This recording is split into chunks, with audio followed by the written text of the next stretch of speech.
네, 자세한 중동 상황 살펴보겠습니다. 백승훈 한국외대 중동연구소 전임연구원, 김열수 한국군사문제연구원 안보전략실장 두 분 모셨습니다. 어서 오십시오. 네, 안녕하십니까.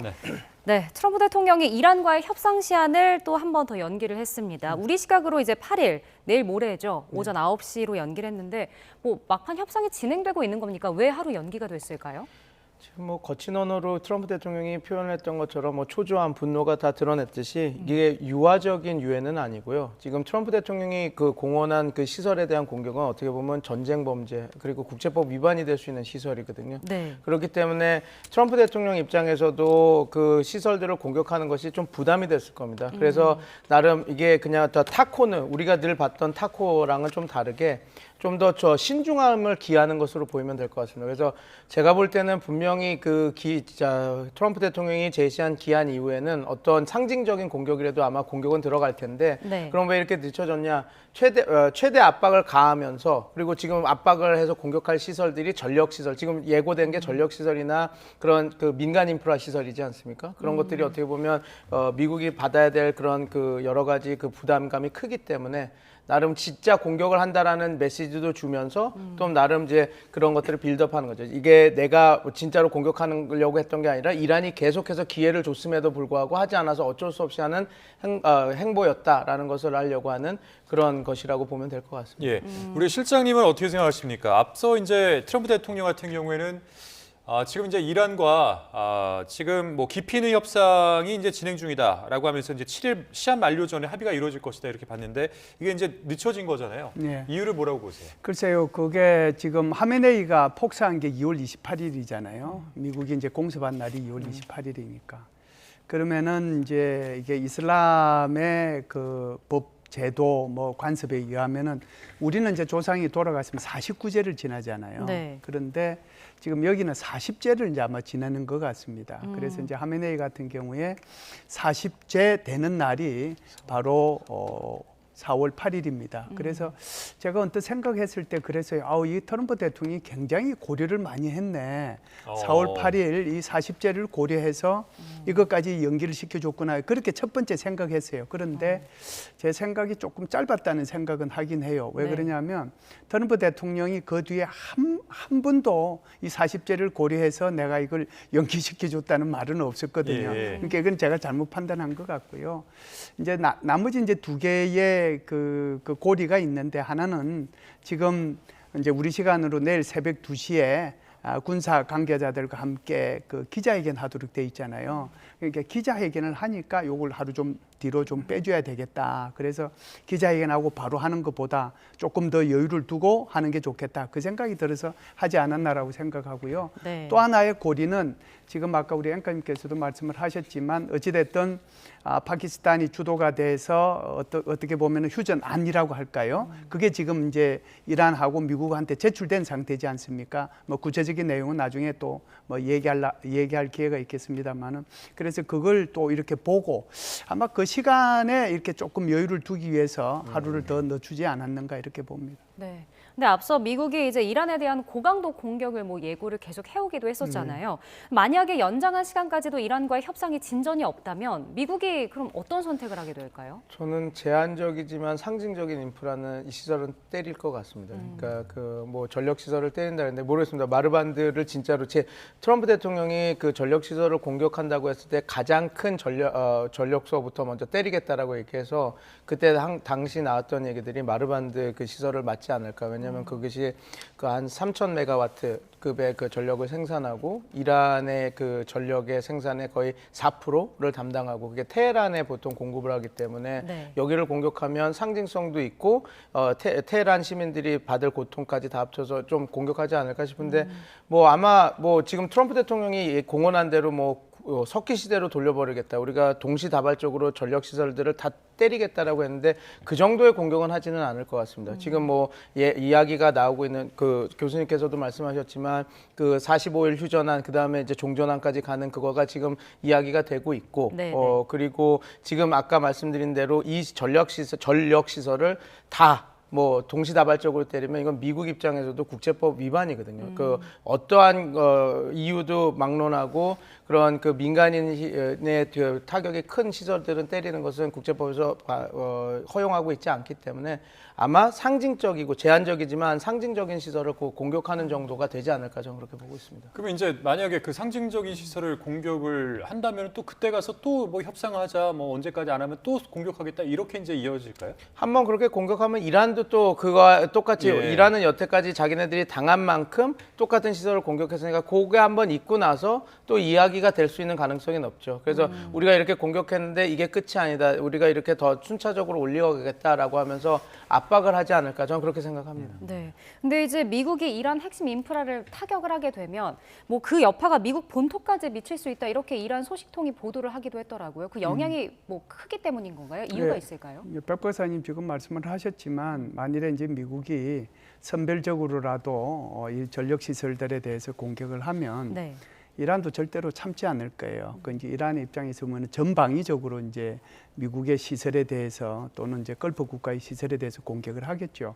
그것이 전력 시설일 수도 있고 담수화 시설일 수도 있고 아직 에너지는 손은 된다고 이제 금방 얘기하지 않았으니까 우선 전력 시설부터 해보고 네. 그리고 나서 이제 점점 강도를 더 높여 나가겠죠. 그게 첫 번째일 거고 두 번째는 전방이라고 그랬으니까 아마 이 저항의 축과 관계되는 그 저항의 축에 속해 있는 그 부류들도 그러니까 프락시들이죠. 그들도 어떤 행동을 하라고 이제 지침을 줄 수도 있을 거고 세 번째는 이제 미국 본토에 대한 이제 어떤 공격이 있을 수 있을 텐데 우리가 이제 흔히 쉽게 생각할 수 있는 게 사이버 공격이 제일 크겠죠. 그래서 사이버 공격은 미국 기업을 대상으로 또 미국 관공서를 대상으로 무차별적으로 사이버 공격을 할 수 있다는 거고요.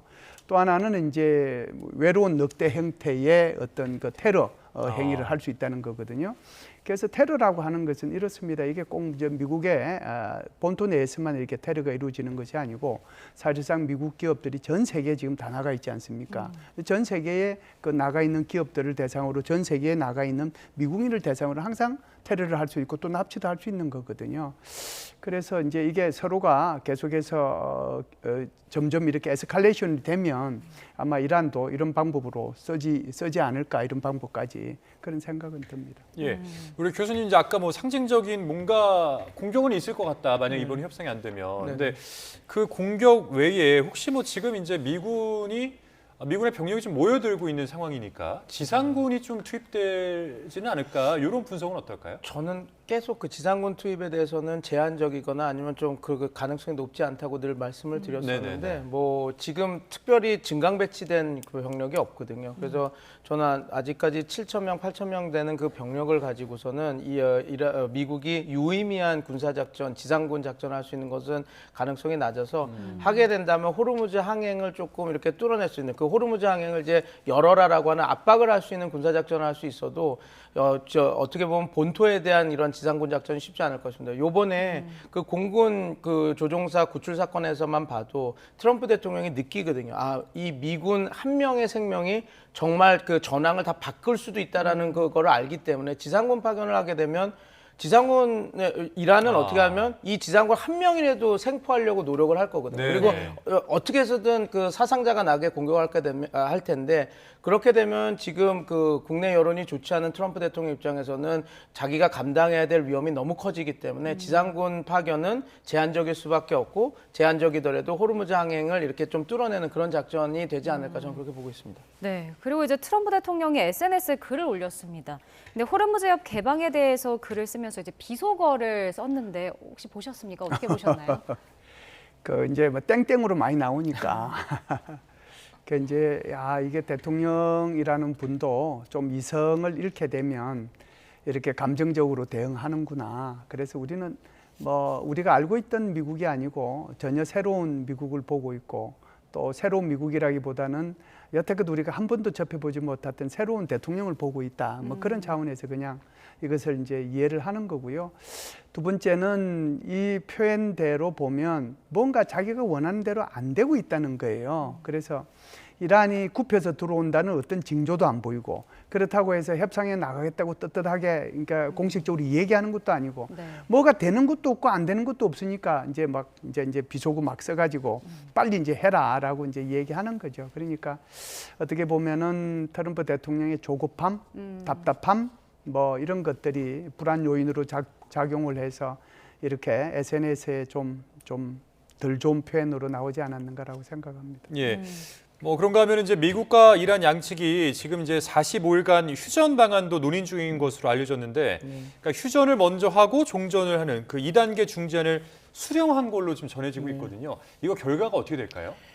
결과는 좀 지켜봐야 되는데 이게 아마 전면전으로 가기 이제 확전을 막는 완충 이제 그 단계 그 어떤 설계입니다. 근데 요거 아니고서는 계속 이렇게 그 상대방의 서로의 그 고조가 올라갈 수밖에 없어서 이 안을 좀 받아야지 어떤 협상 국면으로 들어갈 텐데 지금 첨예하게 대립하는 게 딱 두 개인 것 같습니다. 그러니까 트럼프 대통령은 호르무즈 항행을 먼저 열어라라고 네. 얘기하는 반면에 그 이란은 적대적인 행위를 먼저 멈추고 얘기하자 이렇게 해서 그 순서가 조금 다르거든요. 예. 그래서 이거를 어떤 결과를 예상하는 이 두 가지 안에서 서로 조금 양보를 할 수 있으면 가능하다고 봅니다. 그러니까 그 트럼프 대통령이 이란 입장에서 전면적인 호르무즈 호르무즈 해협을 개항하는 건 아니더라도 일부 어느 정도 이렇게 해서 어떤 국가를 특정한다든지 아니면 대수를 해서 반은 보내주든지 우리 인질 협상할 때도 그 하마스가 그렇게 하지 않았습니까? 일단 몇십 명을 보내주고 그런 식으로 이렇게 한다면 트럼프 대통령 입장에서도 본인의 성과라고 얘기할 수 있는 부분이 있어서 오케이 그거 받고 그러면 이제 휴전 들어가면서 협상을 하자 이렇게 할 수도 있고 아니면 트럼프 대통령 입장에서 조금 그런 이란이 원하는 그런 그 최소한 본토 공격은 우리가 그럼 하지 않겠다라고 하는 그 제한적인 그걸 하면 좀 단초가 마련될 수 있을 거라고 봅니다. 그러나 지금 말씀드린 대로 그 두 부분이 계속 첨예하게 대립하고 있는 거라서 예. 요게 되지 않으면 조금 더 그 시간을 끌 가능성이 있다. 저는 그렇게 보고 있습니다. 네. 그러니까 말씀하신 대로 이제 중재안을 수령은 했지만 합의가 이루어진 건 아니니까요. 그 첨예하게 대립하는 그 의견에 대해서 양측이 서로 양보를 해서 합의가 이루어질 수 있을까요? 저는 이렇게 봅니다. 이게 양측의 지금 신뢰가 구축이 되지 않았던 거거든요. 그러니까 트럼프 대통령은 협상해놓고선도 항행을 열지도 않으면서 협상 끊는 거 못 믿겠다. 그리고 이란 입장에서는 우리가 협상을 진행한다 그래도 계속 이스라엘이나 이걸 이용해서 공격할 거 아니냐. 그래서 그 두 개가 지금 이 시작하는 거에 부딪히고 있는 거거든요. 물론 그 외에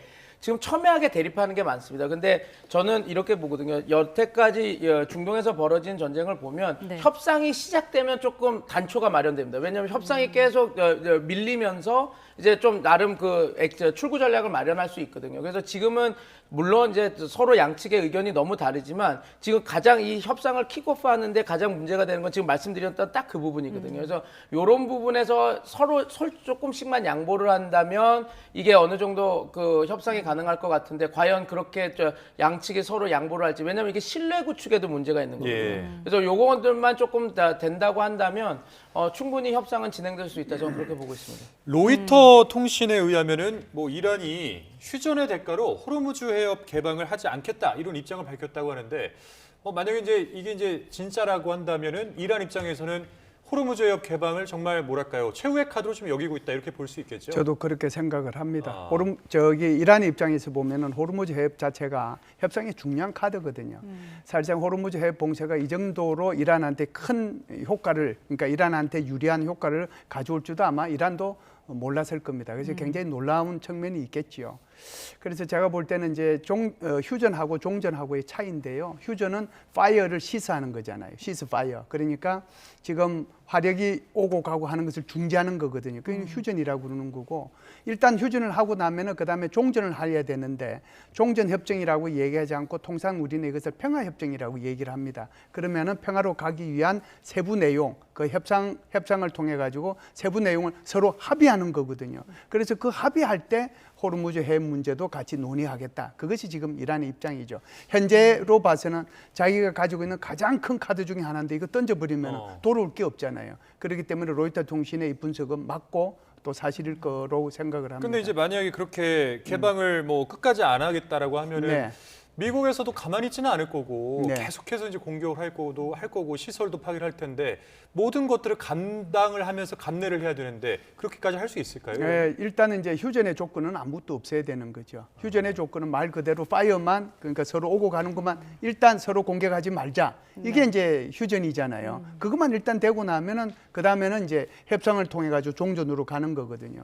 그래서 제가 볼 때는 휴전만 선포가 되더라도 이것이 내일이든 모레든 선포되더라도 전체적으로는 협상 국면으로 가서 종전 국면으로 가서 최종적으로는 무슨 뭐 협정이 평화협정의 명칭이 그렇게 가든 또는 다른 명칭으로 가든 그렇게 갈 가능성이 있다. 그런데 만일 휴전을 서로가 받아들이지 않으면은 정말 4월 8일이 위험해진다 이렇게 볼 수가 있죠. 네, 그 말씀하신 대로 이제 2단계 방식으로 먼저 휴전부터 선포가 되고 그 다음에 이제 종전으로 가게 된다면 이후에 호르무즈 해협은 완전히 뭐 개방이 될 수 있다고 봐도 될까요? 이란 입장에서도 이걸 계속 목리를 부릴 수 있는 그 명분과 그리고 그런 역량은 안 됩니다. 그러니까 저는 이 이란이 계속해서 호르무즈 통행료나 이런 것들을 얘기하고 있는데 이건 국제법 위반이고 유엔 안보리에서도 다룰 사항이거든요. 네. 그리고 특히 중국도 거기 그 호르무즈 해협에서 하루에 420만 배럴 정도를 석유를 수입하는데 그렇게 따지면 중국도 매일 거의 60억이라고 하는 돈을 매일 내야 됩니다. 그 통행료로. 그러면 네. 이게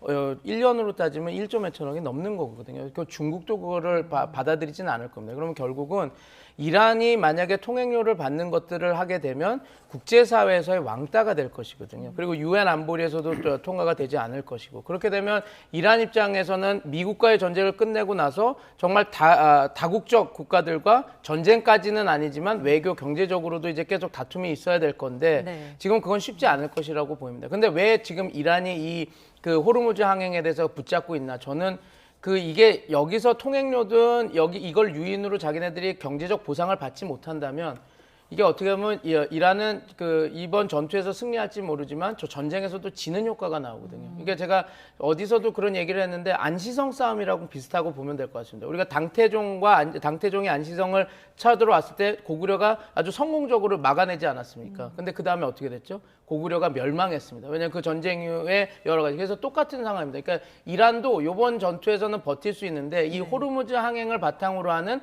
경제적 유인을 받지 못하면 자기네들은 더 정권을 생존할 수 없는 상황에 처하게 되는 것이거든요. 그래서 이 유인을 받으려고 해서 아마 자꾸 130조라고 하는 돈을 받을 수 있게 자꾸 이렇게 레버리지 올리는 것은 나중에 보상금이나 배상금이나 혹은 미국이 지금 동결한 그 석유 자산 중에서 최소한 나는 130조 정도는 받아야지 내가 이렇게 그 협상이 맞을 것 같아. 이런 주장을 하기 위해서 하는 부분도 분명히 있어서 저는 이 호르무즈 항행 그 자체가 이제 뚫릴까 안 뚫릴까는 좀 지켜봐야 되고 네. 지금 그걸 할 수 있는 것도 없습니다. 왜냐하면 지금 호르무즈 항행을 막으려면 이란의 해군력이 그걸 감당해야 될 텐데 지금 이란 해군 다 절멸된 상태지 않습니까? 근데 이제 전쟁이 끝나고 났는데도 똑같은 방식으로 모기함대 전략으로 소형정을 갖고 와서 공격을 하고 이러면 그거는 그 소말리아 해적과 다를 게 없는 문제가 됩니다. 그렇게 된다고 한다면 그때는 이 미국과의 이란의 전쟁이 아니라 국제사회와 이란 전쟁이 될 텐데 이란은 그런 역량도 없고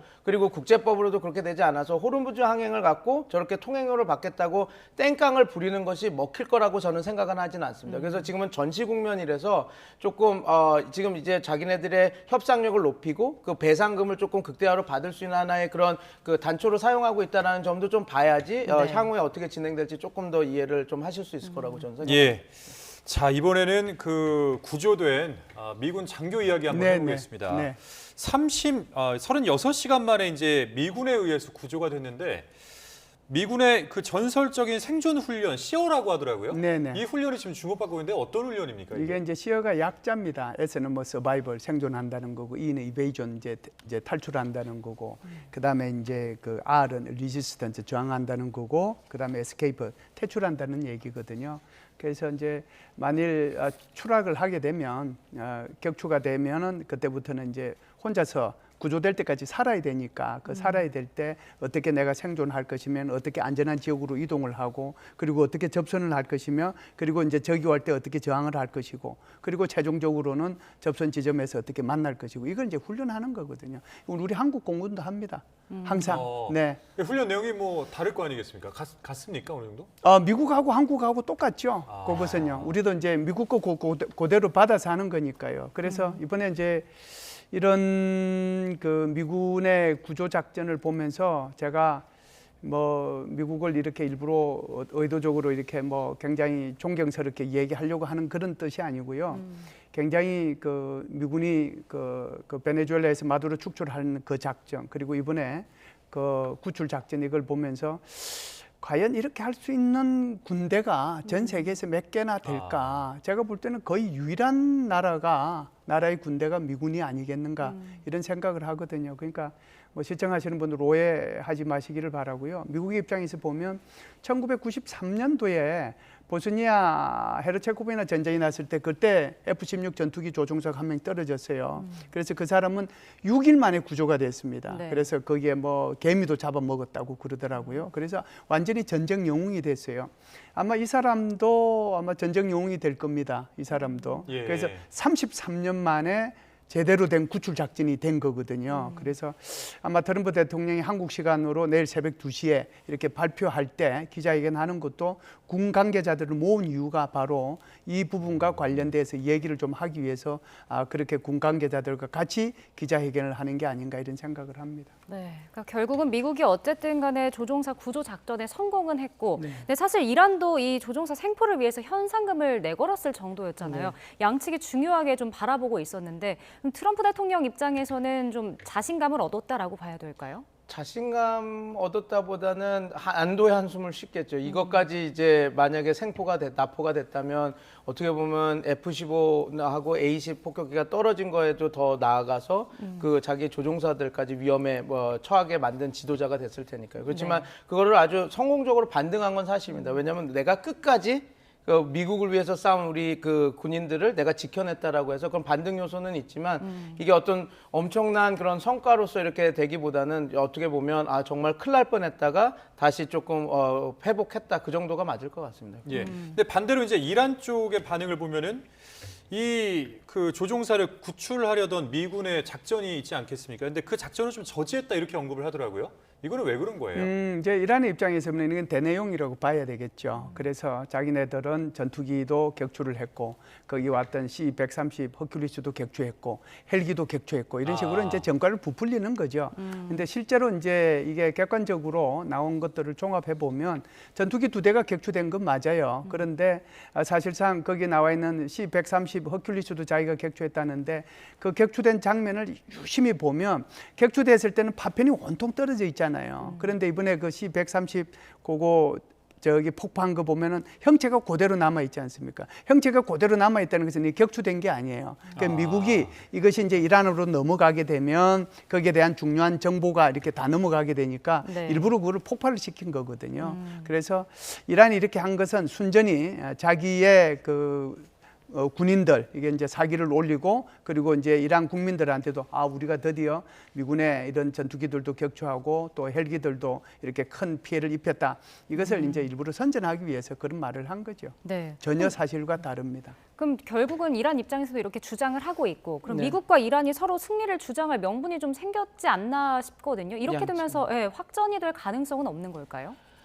자신감을 양측이 얻긴 얻은 거지만 저는 그렇게 생각합니다. 의지와 자신감을 갖고 전쟁을 할 수 있는 건 아니거든요. 이번에 보면 지금 우리가 생각해야 될 게 어떤 일부 전문가분들은 이란의 방공망이 아주 튼실해서 이렇게 공격했다 그러지만 지금 나온 것처럼 그냥 손으로 들고 다니는 그런 그 지대 공 미사일로 떨어뜨린 거거든요. 결국은 이란의 방공망이나 이런 것은 거의 약화됐다고 보시면 될 것 같습니다. 물론 이의 전과로 인해서 그 이란군의 사기는 올라갔을 수 있지만 그 사기만 갖고 전쟁을 하는 것은 아니거든요. 그렇기 때문에 이것을 통해서 이란이 좀 더 결사항쟁을 하고 더 큰 타격을 미국한테 줄 수 있다? 저는 그렇게 생각 안 합니다. 왜냐하면 이거는 저 교수님께서도 한번 말씀하신 부분인데 지금 저런 그 수송기나 이런 것들이 구출하려고 낮게 나는데도 그 어떠한 공격도 하지 못하고 있지 않습니까? 그리고 또 그 비원 다리를 공격할 때도 미국이 어떻게 얘기를 했냐면 우리는 전혀 다른 거 없이 그냥 B-52 띄워서 이렇게 했는데도 못 막더라. 그냥 이렇게 그냥 얘네들 그냥 아무것도 우리는 그냥 열린 마당 이렇게 들어갔다가 나왔다라고 할 정도. 그러면 그때 공격을 못 했다라는 소리거든요. 그래서 물론 그 이란 입장에서 이란 군 입장에서는 하나의 전과가 될 수는 있습니다. 그러나 그 전과만을 가지고 그런 사기만을 갖고 전쟁을 할 수 있는 것은 아니기 때문에 네. 뭐 이게 뭐 전황을 바꾸거나 아니면 격렬한 항쟁으로 계속 이어질 거라고 보는 것은 조금 지양하면서 분석해야 될 것 같습니다. 이스라엘 그 정보 자산을 이용한 것으로 알려졌습니다. 네네.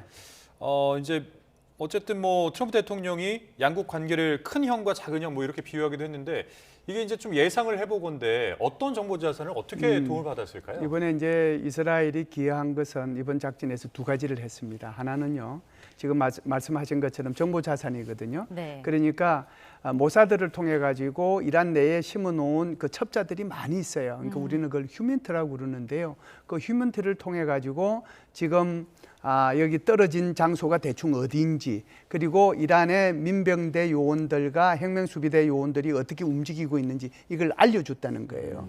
두 번째는 이제 군사적인 문제인데요.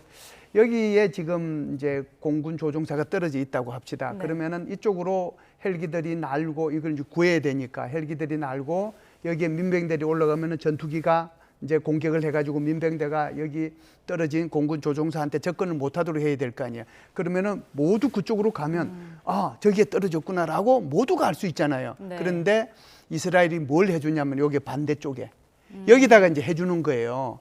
그러니까 이란 쪽에서 보면 여기야. 이걸 이제 우리는 군사 용어로는 양동 작전이라고 얘기합니다. 그것을 이스라엘이 해준 거죠. 이제 하나는 정보 작전, 하나는 군사 작전. 그걸 통해 가지고 이번에 그 조종사 구출 작전에 이스라엘이 크게 기여했다 이렇게 봅니다. 네. 그런가 하면 지금 이란의 갈리바프 의장은 좀 비판을 이어갔습니다. 트럼프 대통령이 네타냐후 이스라엘 총리 지시에 복종을 하고 있다라고 밝혔는데 어떤 의도로 지금 이렇게 얘기를 했을까요? 뭐 인지전이고 또 이렇게 선전전이죠. 전쟁 상황에서는 할 수 있는 갈리바프를 비난할 수는 없는 부분이라고 생각합니다. 왜냐하면 어찌됐건 그만큼 미국과 이스라엘 공조가 강력하게 작동하고 있다라는 것을 이제 갈리바프는 다시 드러내면서 네. 이제 지금 계속해서 미국 언론들, 이게 어떻게 보면 미국에 있는 국민들한테 지금 던지는 메시지입니다. 왜냐하면 지금 미국 내에서는 계속해서 이 전쟁은 우리의 전쟁이 아니다. 왜 우리가 이스라엘에 이렇게 끌려가느냐. 보니까 또 요번과도 이스라엘과 군사 작전을 같이 했네. 뭐 이런 식으로 되면 네. 미국 국민들의 여론은 더 나빠질 수밖에 없고 그 이스라엘에 대한 여론은 나빠질 수밖에 없기 때문에 갈리바프는 그거를 적극적으로 이용해서 그 메시지를 미국 국민들한테 던지는 것이죠. 예, 뭐 이란에서는 이제 트럼프 대통령이 네타냐후를 따르다가 중동을 불바다로 만들 거다. 그러면서 이제 확전 의미를 담은 메시지를 던지기도 했다고 하는데 뭐 걸프국에 대한 공세 수위를 좀 높이겠다는 의도인지 어떤 의도로 보세요? 지금 이제 이스라엘의 전쟁 목표하고 미국의 전쟁 목표는 다를 수밖에 없습니다. 그래서 미국은 지금 어느 정도 이제 군사적 목표를 달성했기 때문에 빨리 자신의 그 협상안에 대해서 이란이 동의만 해주면 빨리 전쟁을 마무리하고 자기는 빠지겠다는 거잖아요. 2, 3주 내에 빠지겠다고 얘기한 거고 호르무즈 해협은 니들이 책임지라라고 얘기할 정도였어요. 그런데 이제 이스라엘 입장에는 초조하죠. 이게 빨리 될까 봐. 그리고 또 협상이 빨리 되거나 중재가 잘 돼가지고 전쟁이 빨리 끝나버리면은 이 이스라엘이 가지고 있는 것은 근본적인 자신의 위협이 누구냐 하면은 이것을 이란으로 보거든요. 이란은 자신 국가 안보를 위협하는 근본적인 그런 위협의 원천이기 때문에 이 이란이 결국은 프락시라고 하는 그 저항의 축들한테 다 지원해주고 하는 거잖아요. 그러니까 이란을 완전히 초토화시키겠다는 것이 사실상 이스라엘의 전쟁 목표라고 봐야 되겠죠. 네. 그러니까 이스라엘의 입장에서 보면은 핵무기도 완전히 제거하고 해공군력을 포함해가지고 모든 전투력도 제거하고 그다음에 이제 군수 생산 시설도 제거하고 여기에 더 나아가지고 민생 시설까지 제거를 다 하면 트럼프 대통령이 얘기하는 석기 시대를 자기가 먼저 실천하고 싶어 하는 거죠. 그러니까 트럼프 대통령의 석기 얘기는 정말 이란을 압박하기 위한 하나의 수단으로서 얘기를 하는 건데 이스라엘은 정말 그러고 싶은 거예요. 이 차이가 있는 거예요. 네, 지금 뭐 호르무즈 해협 같은 경우는 이란이 이제 막고 있는데 네. 선별적으로 개방한다고 했는데 이제 본격화되는 것 같더라고요. 15척 정도가 일단 통과했다고 하는데 이제 그 공식화를 하는 걸까요? 걸까요? 나름 이 전쟁 상황에서는 이걸 레버러지를 쓰는 거죠. 왜냐하면 지금 어떻게든 그 트럼프 대통령은 이거 다 열어라라고 얘기하는데 이란은 열렸다. 닫혀 있지 않다. 네. 닫혀 있는 건 니네들한테만 닫혀 있는 거다. 이런 얘기를 하면서 서로 주고받는 그런 국면이거든요. 그래서 지금 이게 이란 입장에서도 상당히 이거를 호르무즈 해협의 항행을 말씀하신 대로 선별적으로 열면서 약간 제도화하려고 하는 움직임도 있는 거죠. 내가 열어주고 닫아줄 수 있다라고 이렇게 하는 것도 이제 제도화 만드는 건데 뭐 일부 전문가분들은 이거에 대해서 되게 우려를 많이 표하고 있습니다. 근데 저는 조금 다르게 보는 게 아까 전에 말씀드린 것처럼 예. 전쟁이 끝나고 나면 이란이 이렇게 쓸 수 있는 카드는 아닙니다. 그래서 이게 저희가 물론 지금 상황에서는 효과적인 억제력을 그리고 보여주고 있지만 과연 정전이 되고 나서도 이걸 계속 이란이 할 수 있느냐? 저는 좀 회의적으로 보기 때문에 지금 이 상황을 너무 제도화가 되는 거 아니야? 진짜 위안화가 돼서 그 지금 뭐 페트로 위안화하고 페트로 달러의 충돌이 벌어지는 거 아니야? 그렇게 보는 것은 조금 너무 지금 상황을 그 과대 해석하는 거 아닌가 저는 그렇게 보고 있습니다. 그러니까 뭐 종전 이후의 상황을 좀 차치하더라도 네. 지금 당장 이 선별 통행 체제를 두고 봤을 때 그렇다면 이제 우리나라는 이제 어떤 지위를 갖게 될 것인지 어떻게 생각하십니까? 이거? 저는 우리가 이렇게 보면 될 것 같습니다. 우리가 얘기를 한 게 프랑스 같은 경우는 미국과 강력하게 부딪히는 국가니까 자기가 적극적인 협상을 통해서 빼왔지만 예. 일본 같은 경우는 좀 다릅니다. 일본은 미국과 먼저 만났습니다. 우리가 다 아는 것처럼 정상회담을 통해서 미국한테 설득도 하고 우리 평화헌법도 어떻게 한다는 얘기하고 그래서 우리가 참전은 못하지만 우리가 이렇게 2배나 늘려서 너네들 경제 패키지 줄게라고 했기 때문에 이란과의 협상을 좀 자유롭게 할 수 있던 부분이 있었던 겁니다. 근데 우리나라는 이게 중요한 게 이겁니다. 이란과 협상을 할 수 있는데 왜 우리나라는 안 하냐고 이렇게 얘기하지만 저는 이렇게 생각합니다. 저희 동맹주의자로서 미국을 배제하고 이란과 협상을 해서 한다라고 하는 것은 우리가 감당해야 될 빚이 너무 많습니다. 만약에 이런 식으로 됐다가 트럼프 대통령 입장에서 내가 도와달라 할 때는 안 하고 지금 이렇게 꽁무니 뺄 때는 이렇게 했다라고 그러면 너는 진짜 안보 무임승차하는 아이구나. 그러면 예. 자 뒤에 보자. 그럼 방위분담금에서 그땐 다르게 얘기가 될 거다라고 하는 걸 알기 때문에 저는 우리나라 정부가 아주 현명하게 잘하고 있다고 봅니다. 만약에 우리가 이란과 적극적으로 협상을 할 거면 그만큼 미국과의 그 강력한 관계를 구축하고 나서 이렇게 해야 되기 때문에 네. 지금 자꾸 프랑스는 그랬는데 일본은 그랬는데 우린 뭐하냐 이렇게 얘기하는 것은 지금 우리 한미 동맹 그 축 안에서 움직여야 되는 우리 그 외교 지형을 너무 조금 가볍게 보는 거. 물론 이제 제가 이렇게 얘기한다고 해서 우리 국민의 안전과 우리 선박의 그 안전을 뭐 미국의 눈치를 보는 거냐 그렇게 얘기하실 분들도 간혹 있을 거라고 생각합니다. 근데 그런 의미로 얘기 드리는 것이 아니라 우리 국익의 극대화를 하려면 어떤 방식을 취해야 되는지에 따라서 이렇게 되는데 지금은 일본은 미국과 직접 정상회담을 통해서 좀 운신의 폭을 넓힌 반면 우리는 아직 그러진 못했습니다. 그래서 지금 우리가 상당히 돌다리도 두드려 보면서 건너는 이런 것들이 나오고 있다. 그렇게 좀 이해해 주시면 좋을 것 같습니다. 네. 그리고 이제 국가정보원이 이번 전쟁에 대해서 이번 달 말을 기점으로 소강 국면으로 넘어갈 거다 이렇게 본다고 했거든요. 그리고 이제 앞으로 한 사흘에서 나흘 정도가 고비가 될 걸로 봤는데 어떻게 좀 보시나요? 예, 뭐 맞죠. 사흘 나흘이 다 이제 여기 다 몰려 있지 않습니까? 내일 새벽에는 우리 한국 시간으로 기자회견 하도록 돼 있고 그리고 이제 데드라인 정해진 날은 8일 날 우리 한국 시간은 오전 9시고 그러니까 그게 이제 뭐 2, 3일 내로 다 이제 그 속에 다 들어 있는 거죠. 그래서 이제 어떻게 이것이 이제 결론이 날 것이냐라고 하는 것이 이제 따라서 다른데 스몰 딜을 할 거냐, 네. 그렇지 않으면 더 강하게 서로 치고받을 거냐, 그렇지 않으면 현재처럼 지지부진한 상태로 갈 거냐 이렇게 세 가지 시나리오로 국정원에서는 얘기를 했더라고요. 그래서 이제 어떻게 갈지는 이 세 가지 시나리오 중에서 어떻게 갈지는 모르지만 그래도 이게 그 스몰 딜의 가능성은 있지 않느냐. 그 스몰 딜의 가능성이 호르무즈 해협 개방하고 대신에 이제 미국이 이란에 지금 제재를 가하고 있는 동결된 자금 있잖아요. 그거 풀어주고 그거를 이제 국정원에서는 얘기를 했는데 그 가능성이 전혀 없는 것도 아닙니다. 없는 것도 아니지만 제가 볼 때는 이란 입장에서 보면 호르무즈 해협은 나중에 종전을 할 때 그때 쓸 수 있는 유일한 카드이기 때문에 이렇게 스몰 딜 쓸 때 스몰 딜을 하는 하나의 수단으로 그 카드를 쓸 것 같지는 않다 이런 생각이 들어요. 알겠습니다. 오늘 두 분 말씀 여기까지 듣겠습니다. 지금까지 백승훈 한국외대 중동연구소 전임연구원, 김열서 한국군사문제연구원 안보전략실장과 함께했습니다. 오늘 말씀 고맙습니다. 고맙습니다. 감사합니다.